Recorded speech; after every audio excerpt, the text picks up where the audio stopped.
So let's go back to IBADURRAHMAN. We reached the ayah. وَالَّذِينَ لَا يَدْعُونَ مَعَ اللَّهِ إِلَهًا آخَرَ وَلَا يَقْتُلُونَ النَّفْسَ الَّتِي حَرَّمَ اللَّهُ إِلَّا بِالْحَقِّ وَلَا يَزْنُونَ وَمَنْ يَفْعَلْ ذَلِكَ يَلْقَ أَثَامًا يُضَاعَفْ لَهُ الْعَذَابُ يَوْمَ الْقِيَامَةِ وَيَخْلُدْ فِيهِ مُهَانًا. Three things that the IBADURRAHMAN they do not do. They do not commit shirk.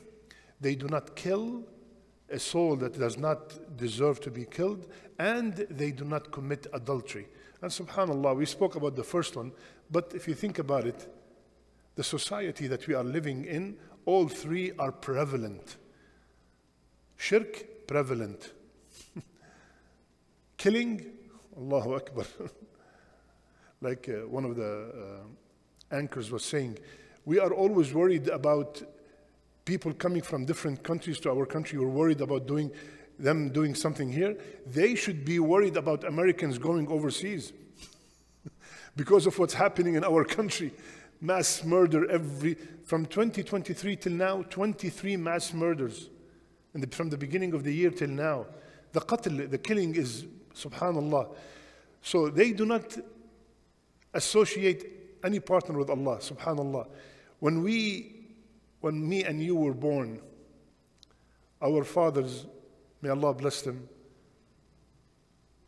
they said, or they made, first thing we hear is kalimat al-tawheed, when they made adhan in our ear. Allahu Akbar, right? And the last thing that every single one of us wishes or give to the person who's dying next to him is kalimat al-tawheed. So we were born, the first thing we heard is kalimat al-tawheed. And we wish to die on kalimat al-tawheed, so we have to live in between on kalimat al-tawheed. الذين لا يدعون مع الله إلها آخر. No shirk whatsoever. الذين لا يدعون مع الله إلها آخر ولا يقتلون النفس التي حرم الله إلا بالحق. And they do not commit any crime without any just cause. ولا يزنون.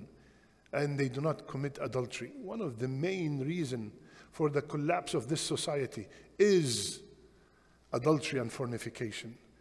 Is that freedom that they claim. And we as Muslims have been given rules and regulations about every single thing in our life. Allah told me and you in the Quran as an order, قُلْ لِلْمُؤْمِنِينَ يَغُضُّوا مِنْ أَبْصَارِهِمْ. Tell the believing men to lower their gaze. And the ayah after it, قُلْ, tell the believing women to lower their gaze. If every single woman on earth is walking naked, the man is still punished for staring.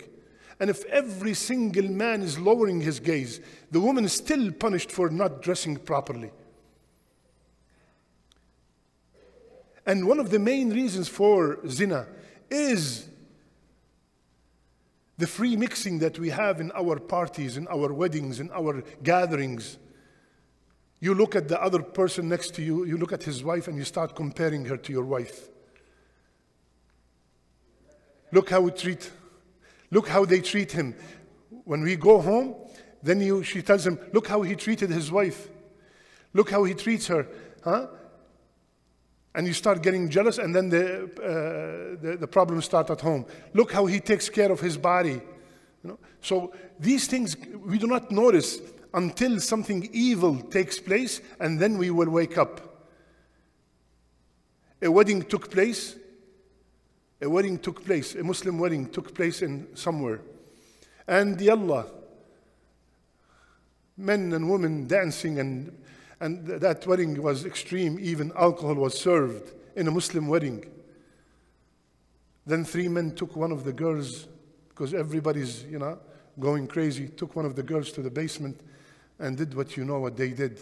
Until this day, subhanallah, the girl is gone, completely out. Her life is ruined. So we do not notice these things until something bad happened. وَلَا يَزْنُونَ. The main reason for zina, One of the main reasons is the free mixing, and we do not think about it. We think that if somebody tells us to separate or be this and that, we call them extreme, we call them this and that. Wallahi ya akhwan, Allah subhanahu wa ta'ala told the most pure men on earth, the Sahaba. Listen carefully. Allah told the most pure men on earth, the companions, when you are talking to the most pure women, the mothers of the believers, speak to them from behind the hijab. The most pure, not like us. To the most pure women, guaranteed Jannah, the wives of Rasulullah sallallahu alaihi wasallam, speak to them from where. How about in our situation and the way we are dressing and we are?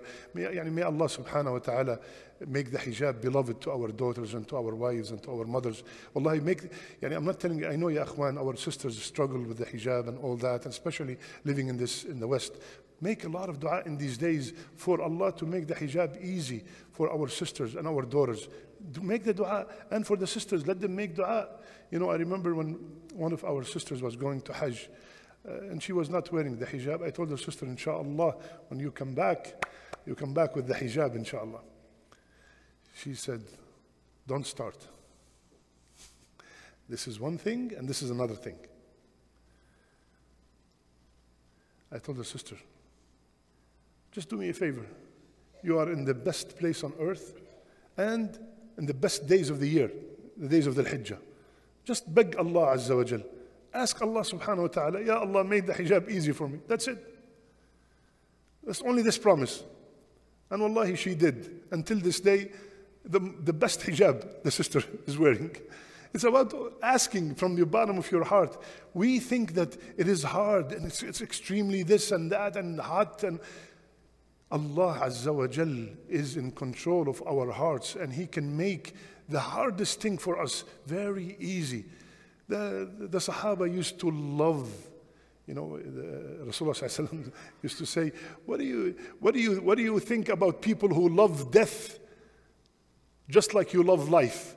They used to love death, love to die fi sabilillah.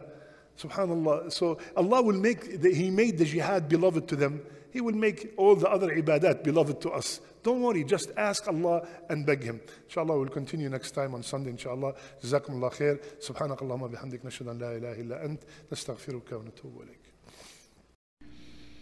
إن المسلمين والمسلمات والمؤمنين والمؤمنات والقانتين والقانتات والصادقين والصادقات والصابرين والصابرات والخاشعين والخاشعات والمتصدقين والمتصدقات والصائمين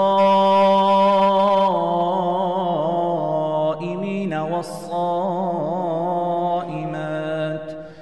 والحافظين فروجهم والحافظات والذاكرين الله كثيرا والذاكرات أعد الله لهم مغفرة وأجرا عظيما.